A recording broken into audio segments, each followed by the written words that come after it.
અને એ જણક મારી તત્વમસીની ગુરુની જે જણક હતી એ જણક મારી તત્વમસી એટલે ખબર પડી ગઈ બધા પેલા નોખા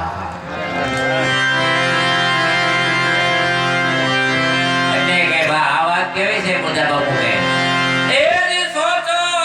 મન અગ્નિ લખો ને કોરે કાક લઈ એને રૂમારે અલપાય એમ અગ્નિ રે લખે રે રુદા દે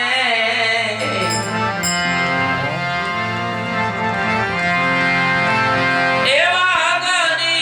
લખે રે રુદા દે નહીં રતિ એક અગ્નિ હાથી હોય એ ખાલી તીખારો હાથ આ તો બધા કાગળિયા ખિસ્સામાં પડ્યા છે હવે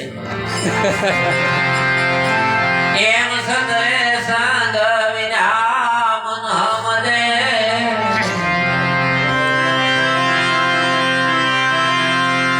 હવે ની એક કડી બહુ શેરી કડી ભગત જે બોલ્યા એવા સમજણ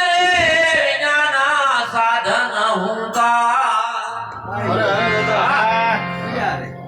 ઘેરે ઘેરે ગીતા છે ઘેરે ઘેરે રામાયણ છે ઘેરે ઘેરે ભાગવત છે પણ આ બધા કામ ત્રણ વર્ષ પહેલા એવી ઘટના ઘટી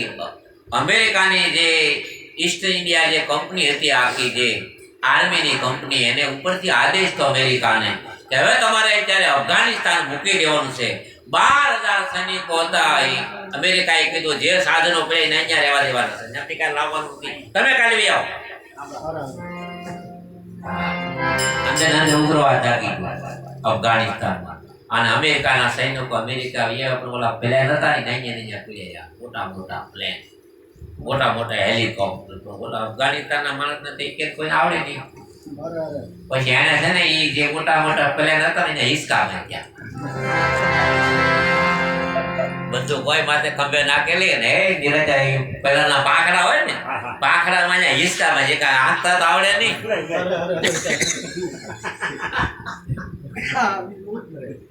આપણે જગ્યા થઈ અફઘાનિસ્તાન જેવી રામાયણ ને ગીતા મોટા મોટા પ્લેન છે ઉડવાના આઈથી રામાયણ ને ગીતા ઈ તો મારી અંતરની આંખું અને હરિએ મને આપી છે ઉડવાની પાંખ પણ આપણે હિસકા વાજ્યા શ્રી રામ જય રામ જય જય રામ શ્રી રામ જય રામ જય જય રામ જે થાલ કાવે રઘુપતિ રાઘવ રાજા રામ પતિત પાવન સીતારામ इसका नहीं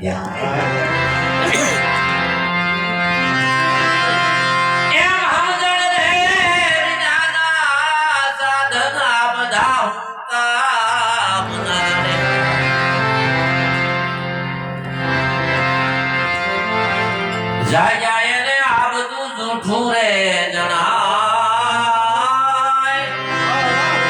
एवा कहे रे मुरदास संतो समझा